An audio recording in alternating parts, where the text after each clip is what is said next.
you and your name and why you're here. So my name's Kalungi Ssebandeke, an actor at Guildhall School of Music and Drama. I'm obviously here to train. I'm a second year. Yeah. Okay, awesome. And what are you currently doing in your second year? What are you working on? So literally, I've just come out of doing work, Shakespeare work with Patsy Rodenberg, and we're doing Macbeth, and it's like the third play we've done with her so far. Just kind of workshopping it, sight reading it, and just really digging into the kind of the language and the content and the form of like each play and each character. That sounds awesome. Yeah, I'm it jealous. is. It is. You should be. Yeah. Okay, so what does the word artist mean to you? To me, artist means quite, as obvious as it sounds, it means a creative person, but also someone who's kind of like socially aware, who understands kind of the role that art plays in shaping society and also commenting on society as well. So anyone who's willing to kind of create something that is either a comment on society, but also a celebration of society, really is an artist. But also someone who's brave and is a risk taker. Yeah. Yeah. And what do you, at your the stage you're at now, would you call yourself an artist? Yeah, definitely. Like I called myself an artist before I even came to drama school, and because I think I've always felt like as though I was an artist in school, like compulsory education, and also because I've always been kind of like a critical thinker, and maybe a cultural critic before I even knew what a cultural critic was. So yeah, definitely. Okay. And what does the word entrepreneur mean to you? Entrepreneur, okay, so confession, I've actually done a business degree. So I've done some entrepreneurship kind of training, or we actually did an entrepreneur module. So for me, an entrepreneur is anyone that kind of almost like an artist who just takes the initiative and creates what they feel needs to be created, either for society as a whole, but also just for themselves, like someone who decides to, um, be proactive and create something that they think needs to be created. Okay, so you think that they can exist in the same world, artist and entrepreneur? 100%, 100%. And I think an artist and an entrepreneur can be the same person, really. Like, you don't necessarily need to get an entrepreneur and an artist together. It can literally be an entrepreneur is an artist in themselves because they actually create work for other people, and so do artists. Artists create work that can be, critiqued, but also that can be kind of like a source of income for other people in the same way that an entrepreneur does. Yeah. So what do you think at the moment in your training, what do you think the acting department here does to kind of encourage entrepreneurial spirit in the students? Well, instinctively, I'm thinking Ken Ray because obviously he's an entrepreneur in himself, but he's someone, just the school ethos in itself is like the type of school that encourages people to just be able to create their own roles. And by that, I don't necessarily mean writing, but also in a kind of weirdly abstract kind of way, in that you can say that you want to be Hamlet and you will become Hamlet. You can say that you want to play this kind of character, and you will play that kind of character, and that in itself is almost, in my humble opinion, is like the foundation of entrepreneurship. Is someone that says, "I want to do this," and they do it without waiting for anyone else to give them permission. It's about taking that kind of initiative and just taking the space. You use that phrase a lot in drama school, take the space, and that's exactly what I think entrepreneurship is all about, just taking the space and owning that space. And I think Guildhall does exactly that, just encourages people to, or their students to take the space and to just get into their artistry in an entrepreneur, without mentioning entrepreneur, which is the really interesting thing. They don't kind of say that we're training to be an entrepreneur. They just say you're an artist, you're an actor, and you deserve to be here, and you should go out and do exactly what you want to do. So, when you said they give you permission, do you think, talk about that a bit more, you know at Guildhall we talk a lot about saying yes to the work, Yeah, getting rid of all the no's, the little no's that go on. yeah. As much as the students strive to say yes, do you think the staff say yes to the students? Yeah, they do, you know. I mean, I think there's always like an interesting dialogue between staff and student because obviously the staff do have the experience of having trained many students like yourself, you know, other really successful students as well. So sometimes there will be a slight resistance when it comes to, you know, our student kind of demands. But I think in the end they do say yes, and they do say yes. Sometimes it can be yes without feeling as though they've said yes. And it sounds really strange, but it can literally feel like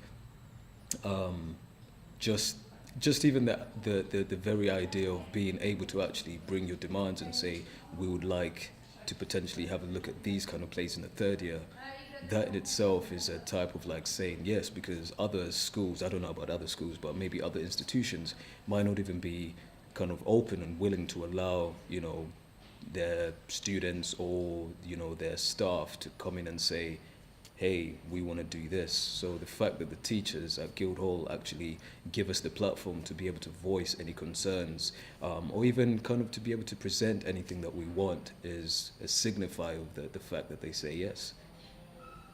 Amazing. So when do they present an opportunity for you to, when do they give you the opportunity to present what you want?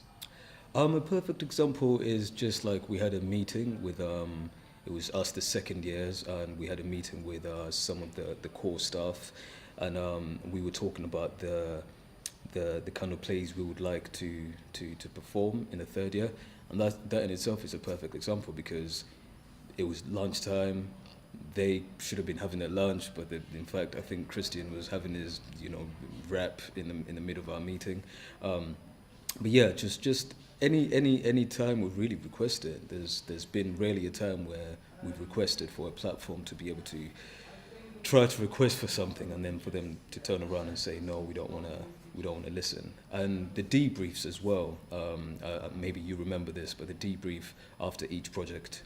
For example, last project we had was musicals, and that's an opportunity for us to kind of present any grievances we had or any to make any comments about, positive or negative, about the project.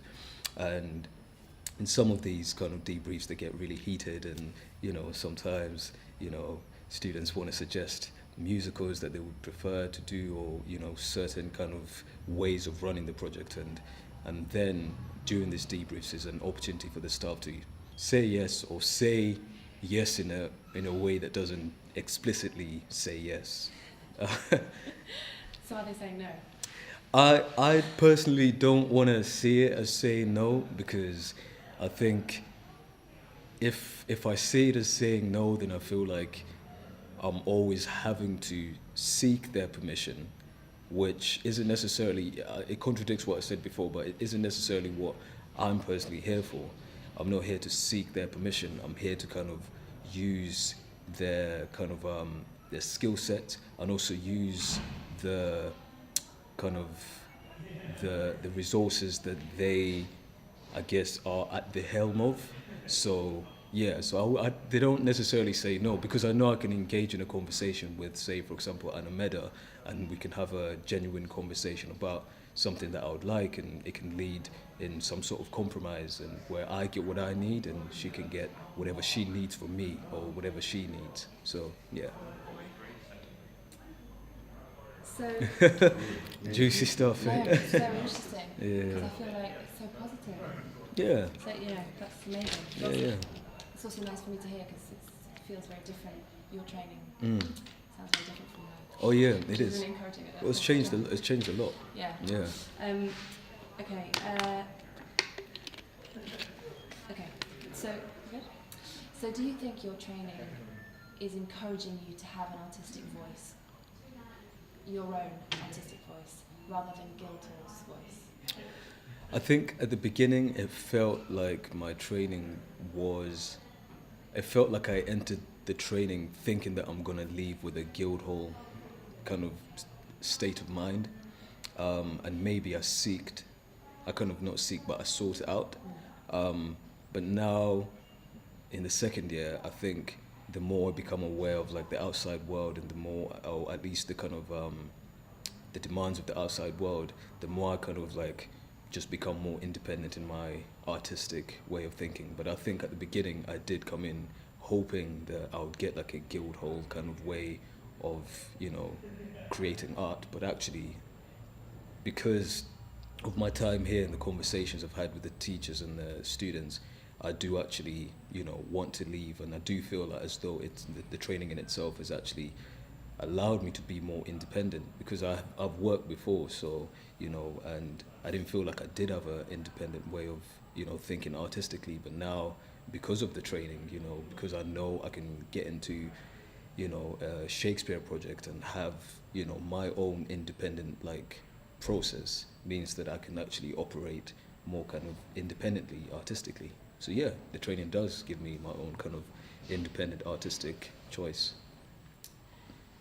And during your training, do you feel like you've talked a lot about space, which is lovely, you're given space. Do you think within that space they allow challenge, or to challenge each other, your ensemble, the stuff? Do you think they really let you destroy what they've set up or challenge it?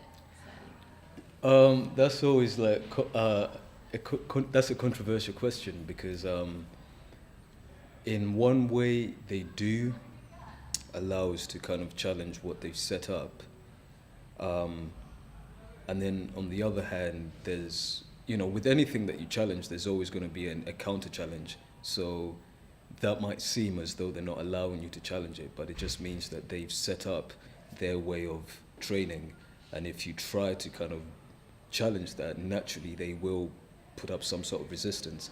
So it might feel as though they don't allow us to challenge it, but actually I personally feel like they do, because even there's just the very fact that we can actually go into a meeting and say, well, we feel like this and that, is a perfect example of them kind of giving us, I don't want to say giving us, but kind of like, being open to our challenge of their training methods. So yeah, I think they do, but at the same time, sometimes it feels when you're an actor in training, it feels as though they're not allowing you to be more challenging, but actually they are. Yeah. Are you taught by Brody at all? Yeah, in moderns.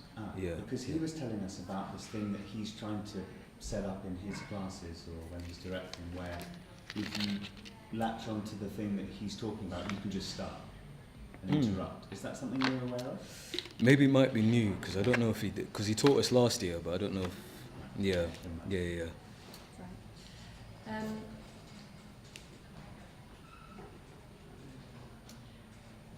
So, does your identity as an actor, an artist, ever feel compromised? And how do you negotiate that? Yeah, I think my identity as an actor does feel compromised sometimes.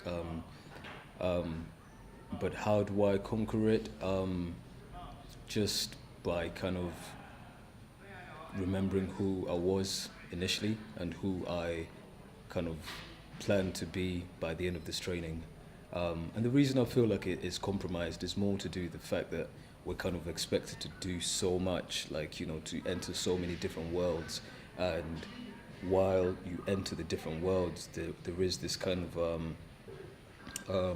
of requirement for you to be almost like chameleon-esque, and sometimes you do feel like, well, which version of my personality is this? Which version of my identity is this? And is this my most authentic one, or is this my most authentic one? So yeah, so sometimes my identity as an actor can feel compromised, but overall I kind of just conquer it by just remembering who I actually am, and also just remember there's an outside world. We got like bright windows here, so we can see. When I go back home, I get to just get a nice stark reminder of who I am as a person, but also who I am as an actor. Yeah.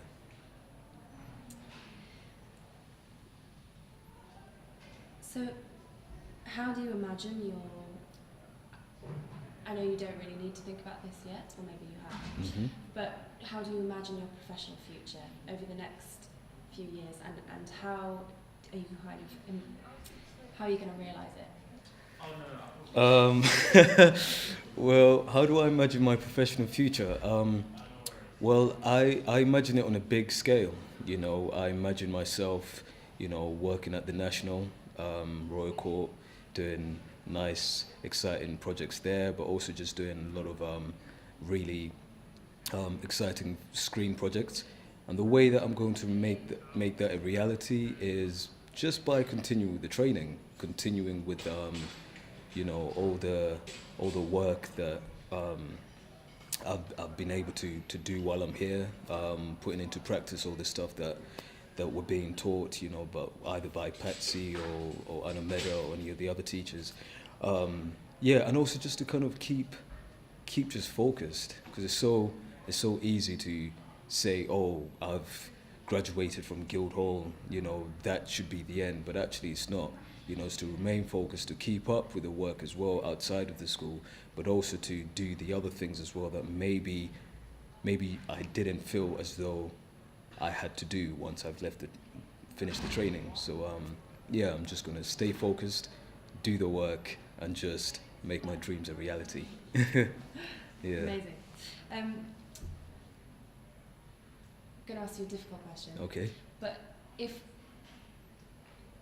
can you imagine a future where, I'm sure it will, because, you know, I'm sure, but can you imagine a future where, say, those things don't happen, the National doesn't happen, Mm-hmm. RSC, film, those sort of glory, ideas that are tangible, you know, and are within reach.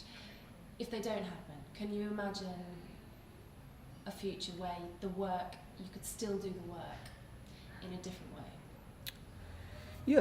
Yeah, 100%. I can't imagine that kind of future where I can do the work in a different way, because it's just, again, going back to what I probably did before I came to Guildhall, which was always being proactive. You know, if the RSC doesn't work, then I can write a play that might not be on the same level as Shakespeare, but might be, you know, equally as exciting, or maybe might potentially in a few years next time start being, you know, discussed on a maybe, you know, tinier level to shake, you know, I don't want to kind of blaspheme in such a way, but yeah, like just to keep, yeah, cross my heart and hope not to die. So yeah, just to write, you know, create my own, continue writing, because I write already. So yeah, continue writing, and always not to be kind of as reliant on kind of the nationals and the royal courts. You know, to know that, you know, someone in this building could be the next artistic director of a new theatre that starts, you know, being kind of spoken about in the same conversation as the National and the Royal Court and the RSC, you know, because they feel as though they've always been there, but they haven't always been there. So, you know, it's just to kind of know that to harbour kind of some, not harbour, yeah, to harbour really good relationships, to create really good relationships that mean that that I can create the kind of work that I want to create if I don't get it, if that makes sense. Yeah. Yeah. Perfect sense. Yeah. Yeah. So what kind of work were you creating before you came here? So I was right. So my first play was called A Satyr Taught Me, and it was A Satyr Taught Me, Okay.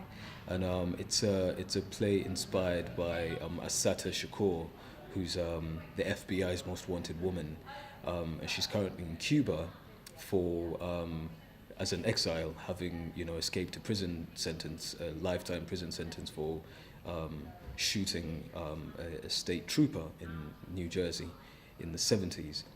So I wrote a two-hander inspired by her, and it got staged by the Gate Theatre in Notting Hill.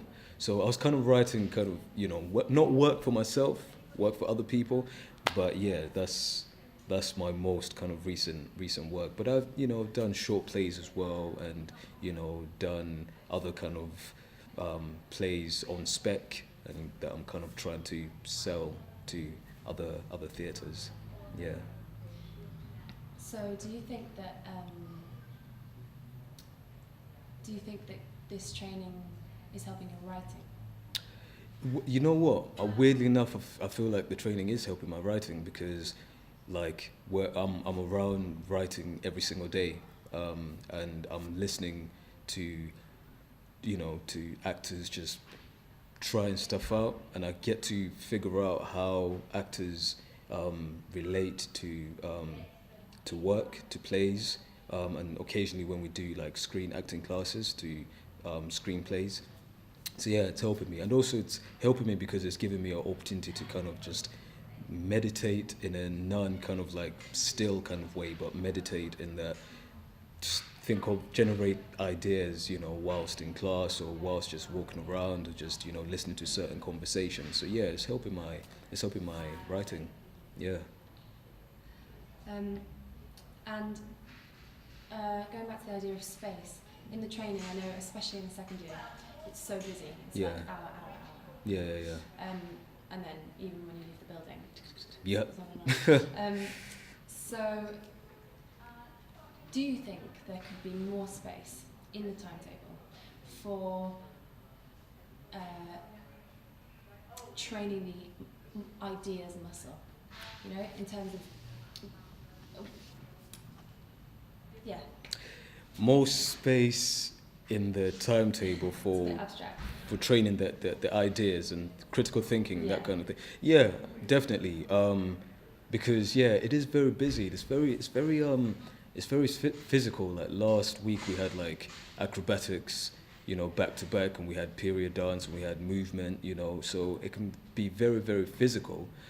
So definitely, ideally there would be like, there should be like, space in the timetable for us to just sit down and kind of dig through some of this text, the text that we work on, and just kind of really get to grips with the ideas that the texts explore. Luckily enough, I'm an MA, so we do have the MA tutorials, but they themselves, my humble opinion, could be a bit longer. They're usually 30 minutes long, and during these kind of MA tutorials, we get to talk through certain ideas. But yeah, it'll be great because there's a lot of big thinkers in our year, and it'd be lovely if we could all just really get an opportunity to talk about some really exciting ideas. Just so I don't start waffling. No. Yeah. So one of the main things we're trying to find out is how we can help staff to identify entrepreneurial talent and how that talent can be developed. Anything you want to add? Yeah, I think they kind of do that already. A kind of nice example of like encouraging entrepreneurial spirit is the collab projects that we do with the Barbican, and I think Christian was on the panel this year. So they kind of do that already. I think one way they could do that even more would be probably to maybe, have a project where, maybe it becomes almost, I don't want to say compulsory, but it becomes almost, semi-compulsory to work on a project that you can take to Edinburgh, or work on a project that you can take outside of the Guildhall holds, So yeah, just and a way they could identify that again could just be, through maybe more kind of student dialogue that doesn't necessarily have to be in class. We don't necessarily have to just only speak when we're in class. We could, have a weekend where the students and the teachers meet up and talk about, ways in which we can be involved in creating more entrepreneurial spirit within the school. But also maybe, I mean, some of the stuff that I'm suggesting they're doing already, because we do like, whole school projects, which can be entrepreneurial in itself because it brings, musicians and actors together and stage managers together. So that in itself is a scheme that's available already. So I think my main kind of suggestion for in improving the entrepreneurial spirit that's kind of encouraged in the schools, just to maybe engage in more student staff dialogue outside of class. So, as you were saying that, I was thinking staff just need to ask more questions. Yeah. So what questions do you think staff should be asking students? Well, I mean, the obvious questions that staff should be asking students would be, what kind of plays would you like to do? You know, what kind of parts would you like to play? You know, I think they probably, you know, for all I know, they probably do ask that in other people's auditions or maybe in meetings or whatever. And actually, you know, I'm being a bit unfair because we do write self-evaluation as MAs, and we do write the kind of parts you want to play and, you know, when you're applying for the school. But I think, you know, maybe for it to be a continual conversation and continual questions, like, do you still want to play Othello? Do you still want to play, you know, Hamlet? And if so, why? You know, and how are you going to be able to do that? I know Ken does actually, you know, kind of drive into us, like we can play any kind of part, but just if it can be a wider discussion amongst the school, like, you know, a more regular thing, because sometimes when you're an actor in training, you can kind of forget why you're there. Like, as strange as it sounds, you can be going from class to class and you forget, oh yeah, I'm here to train to try play Othello in a few years' time, or to try play, you know, Richard III or whatever. So yeah. And what questions could they ask you about what you want to make, if you want to make something? Well, you know, who's a good question could be who's your favorite writer. You know, a staff could ask a student who what kind of theatre excites them, because, you know, without it being a critique on the school, but I think sometimes it can be like, it can feel as though what we want to do isn't necessarily kind of up to par with what the teachers could potentially have in store for us. So sometimes it can feel as though it's, you know, parents know what's best, and that's understandable, because we are in training, you know, and, you know, a lot of us haven't had a chance to actually perform in the real world, so we do need that kind of like guidance. But I think it can be, staff could ask, you know, the students, what kind of theatre excites you, and really listen to that, and maybe see how we can be more kind of collaborative in working towards that. I don't know what happens in the third year, because I'm not in the third year yet, but I know that ideally I would like to be able to reach in the third year and be in shows that I feel would excite me and I would be able to, you know, perform in the future. So yeah, so staff could just ask exciting theatre, exciting playwrights, you know, what kind of actors do you admire, you know, and also, what kind of buildings would you like to run? That would be an interesting question. What kind of building would you like to run? Because I probably 100% there's students in there who probably would want to run a building in the future. Brilliant. One more question. Yeah. Do you think that, obviously I didn't go to Guildhall, so I completely don't know, so I'm interested in, do you think that your training while you're here is preparing you, because obviously it seems to me that it is preparing you a lot as an actor, as an artist, the way in which you work, what you want to be working on, you know, your talent, your skill, your craft. Yeah. But do you feel like Guildhall, your training at Guildhall is providing you with the tools to meet the industry in a much more, like, not as an actor, not your craft, as a business opportunity? Do you see what I mean? As a sort of the life of an actor outside of the work. Yeah. Okay. Grace asked that question. I think do I think that the training prepares me to kind of meet the world more than just an actor? I think for me, I'm in a special case because I've been an actor already. You know, it's not that special, but I've been an actor already. So I have had a taste of the industry. So I do have certain kind of expectations of what the industry has to offer. And sometimes that does give me a little bit of a perspective that maybe other students don't have. So I do kind of think that, yeah, because and it's, they do prepare us to meet the industry more than just as an actor, but that's because I know certain things that they're saying link with what I've experienced, you know. But just to clarify, you mean kind of stepping out and being a business person, or just a regular person? I think you mean like the Yeah. way how you live in Yes. this world. How you, because being an actor is a Yeah. career. How you Oh, And okay. there's a side of your career as an actor Yeah, which yeah. is the work, the Oh, craft. okay, yeah. But like the idea of dealing with the rejection. Oh, okay. Things like that.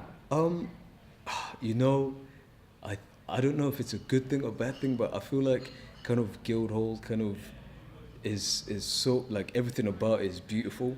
So like the buildings, the teachers, the students, everything is beautiful. So sometimes that can be a bad thing because we do expect the industry to match what we saw here. We expect the rehearsal rooms to look like the rehearsal rooms we train in, or to expect the actors to have the same generosity that the other actors in our classes had.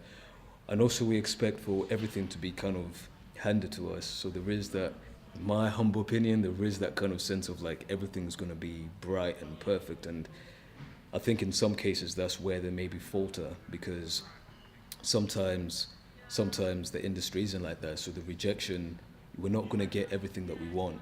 And there are a few cases, a few times where it can seem as though, like I said, there is a lot of saying yes in the school, but in the industry there isn't a lot of saying yes. So it's just about kind of finding a way to marry the training we get technique-wise with the reality. But I think it's because it's going back to the whole parent kind of analogy that I used. Sometimes your parents don't want to tell you about the evils of the world. You know, they want you to be able to kind of think that the world is beautiful, and then you go out there and discover for yourself and come back, oh, the world isn't as, you know. But there were certain kind of seeds. There are certain seeds and preparations that they put in place for us, and it's just about us, I guess, taking our rose-tinted glasses off and going, okay, so that's what you mean by, or this is what you're trying to teach us.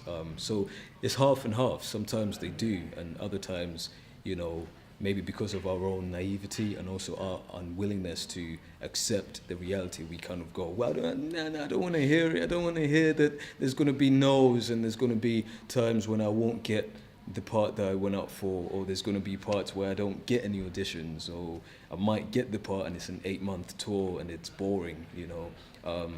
So yeah, it's half and half. It's difficult to tell because, you know, I've been out in the industry already, so I do know the reality. So it'll be interesting to ask other students who haven't. Yeah. Great. Good. So Yeah. we went over a little bit. No, it's cool. It's Thank cool.